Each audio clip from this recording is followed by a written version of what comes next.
Welcome to the Sacred Circle, a podcast about all things spiritual and mystical. From magic to meditation, from consciousness to ceremony, this podcast is dedicated to all of you seekers after truth out there. This is an invitation to all of you who still believe in magic, to all of you who respect the unseen, to all of you who don't take myths, legends, and ghost stories for granted. I am your host and guide, Dr. Alex. I don't claim to be an expert, a master practitioner, a shaman, or a medicine man. What I am is a seeker after truth. Welcome to the Sacred Circle.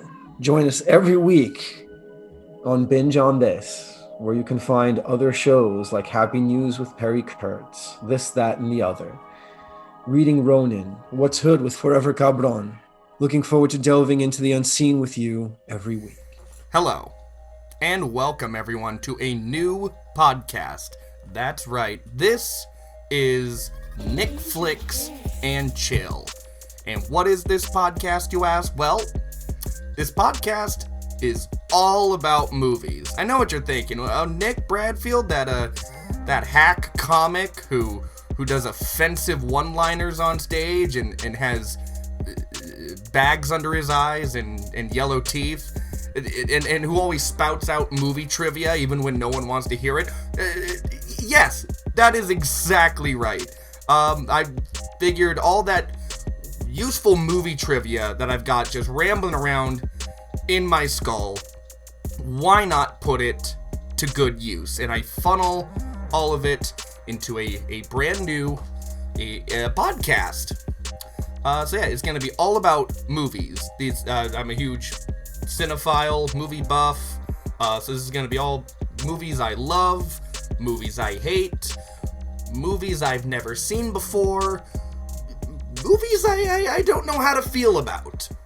But yeah, I love finding obscure, weird movies that no one has ever heard of or seen and trying to find merit in them or trying to find something that no one else sees in them. And that is basically what this podcast is going to be. Also, it's not always just going to be me talking by myself in a room. Although the first few episodes, I do imagine that's what it is going to be, because I'm very, very new to the whole the podcast way of things. So eventually I will have guests on the podcast, have people bring in movies that they love and we can discuss them, maybe even do group discussions. Eventually we'll see how it goes, but for right now you're just gonna get me babbling at you. I can't see episodes lasting more than 10 to 20 minutes, especially the ones that involve just me. Once I get people on the show, I imagine 2 people can make it go much longer. But for right now, this is what you got. Also, I have to give a big shout out and thank you to Bryan TV, my very good comedian friend who also runs the Binge on This channel, which is where the platform where this podcast is going to debut and be streaming on. So yeah, go check out Binge on This channel after you listen to this. The Real Bryan on Instagram and Binge on This channel, go follow him. And also, while I'm at it, a shameless, horrible plug-in. I'm sure if you're listening to this, you're already subscribed, but go ahead and follow Wacky Shack 360. That is my official Instagram handle. I'm also not on Twitter, so if you ever see me on Twitter, block it. It's not me, I promise. But yeah, also on my Instagram, I'm probably gonna do movie polls. What movie do you want me to watch next? Take movie recommendations from people.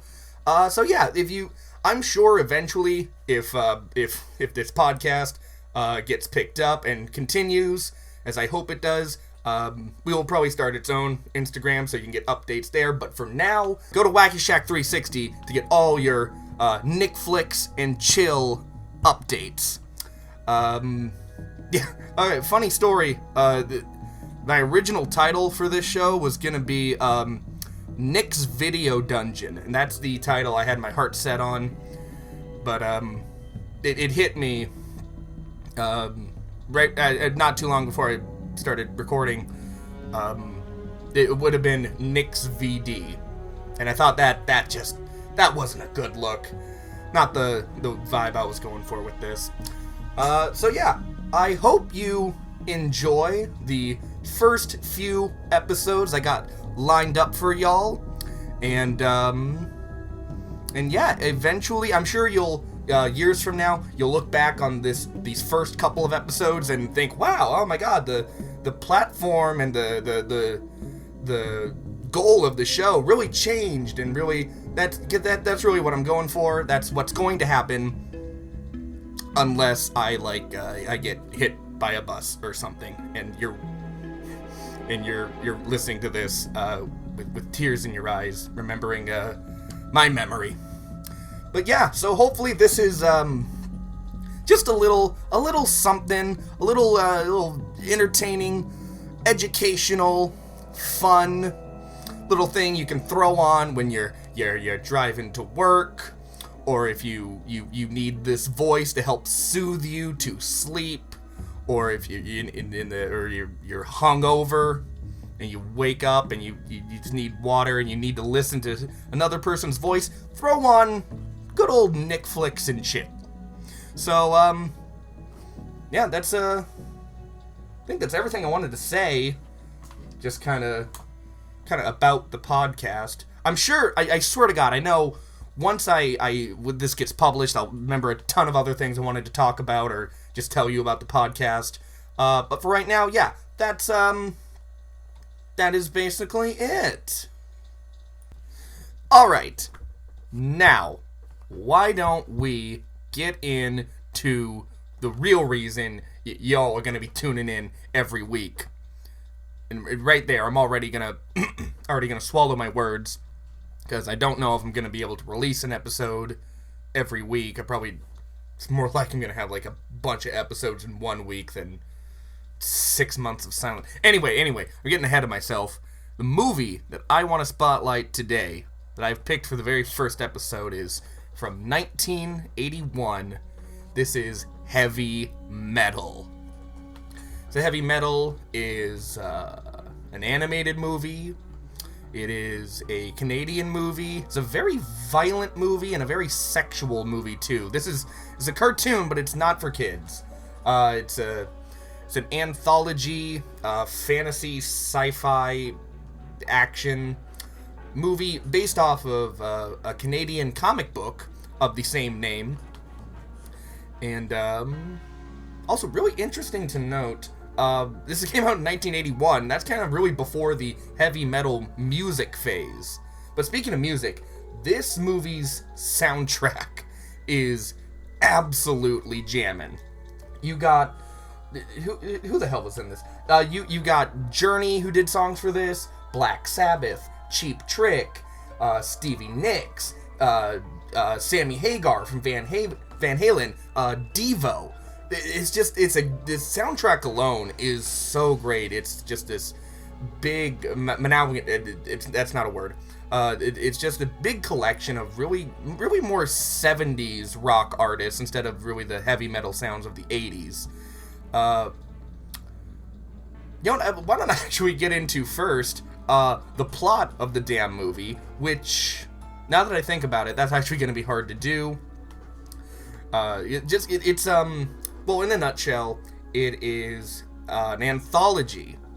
It's basically 6 different stories from Heavy Metal comic that are kind of strung together through a really strange central story about the Lochnar, which is just this glowing green ball of pure evil. And it's just recounting horrific stories to this girl he's imprisoned in a house, and yeah, it's very strange. I just recommend you watch it if you want to see what I'm talking about. But yeah, I think it's 5, 6, or 7. About 6 just different stories about fantasy and science fiction.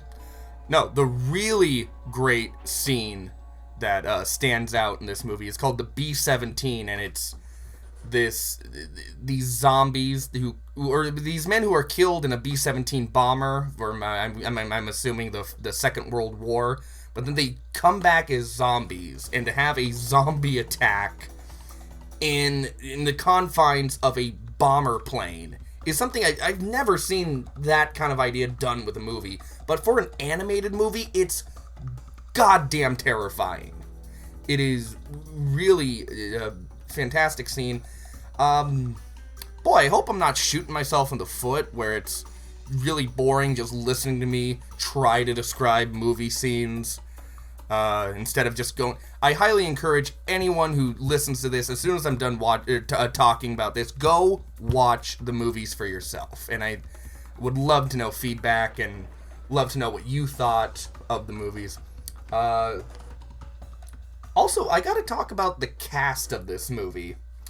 It's a Canadian film, so they got a bunch of actors from SCTV. You got John Candy, Eugene Levy, Joe Flattery. Who else was in this? Eugene Levy and Harold Ramis show up as a couple of stoner aliens, which is a great scene. John Candy has like 6 roles in this movie. He's used throughout, and you know what? Good. John Candy was just not just a fantastic actor. He was a great voice actor too. He plays multiple different roles in this. It's absolutely great.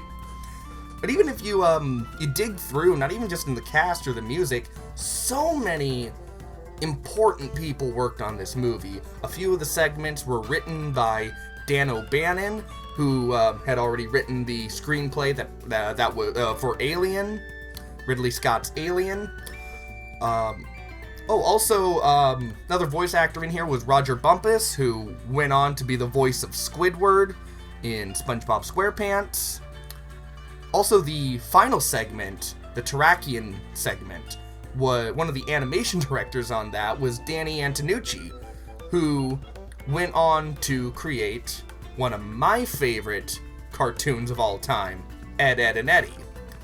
But yeah, it's just works by people who already were great when the movie came out, or went on to do great things after this movie. It was just kind of a starting point for them.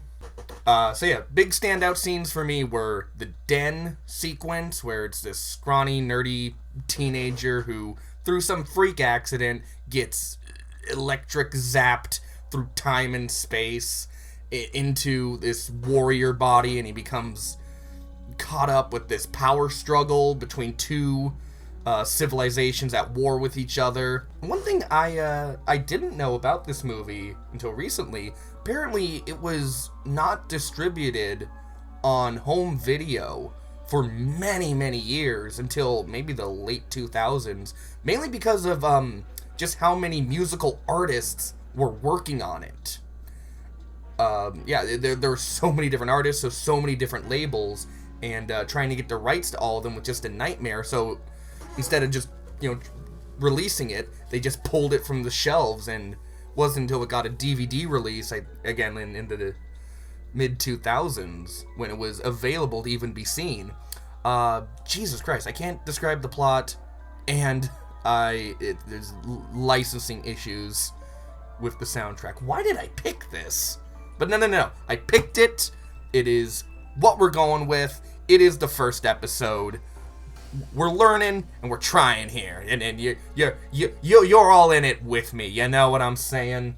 If you've seen the episode of South Park where Kenny gets addicted to cats peeing on his face because he gets a high from it, the animation style from that episode was inspired from heavy metal. So even if you haven't seen this movie, you are familiar with that style, that just very rock and roll, crazy, tons of big boobs. There's tons of boobs in this movie. If you like boobs, this is a movie. If you like cartoon boobs, I should stress that. Cartoon boobs. There is a lot of that in this movie. Oh, duh, I haven't talked about this yet. This movie was apparently, It's Elon Musk loves this movie. Jesus, why did I pick this movie?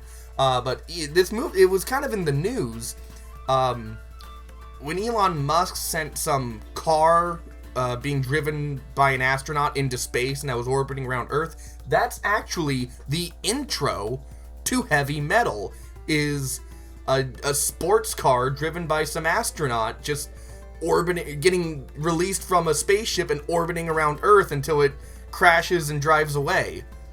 Yeah, so many people are familiar with that image now, but it all came from Heavy Metal. However, the other scene that I think is a really big standout is the final climactic story in the anthology, the Terrakian story, which is about this race of violent mutants who attacks this race of peaceful, peaceful, quiet race, and they call upon this the Terrakian warrior to come and save their world. And it's the Terrakian warrior. I forget if the character has a name, but she's this badass woman who comes in and just saves the world. Saves the civilization.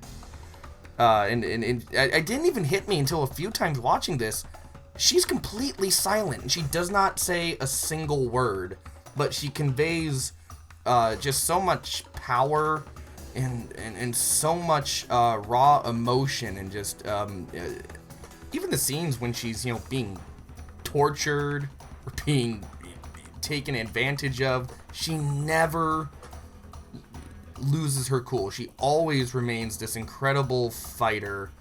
And even someone who's not a big action movie fan, this scene always gets me invested. It is the perfect ending note to this movie, where the rest of it was all very, funny or goofy. It ends it with this very powerful final note about heroism and victory over great wars. But yeah, this is a influential movie, I think, for anyone who watches it. It's really that good, that interesting of a movie. I think that's about all I wanted to say about this fantastic little gem of a film that so many people have not seen, but I hope to fix that. I recommend you get yourself a copy, find it on whatever streaming service it's currently on, and give this a watch, because it really is a fantastic movie. That's about all for the first episode of NickFlix and Chill. If you enjoyed this, and I mean, God, why would you? Then I hope you tune into future episodes and just listen as the show gets better, as I get better, as I grow as an artist, as a podcaster, and you keep clicking, you keep listening, you keep subscribing, unless I start to suck, which then you can go ahead and just stop. But thank you for tuning in. Catch you later.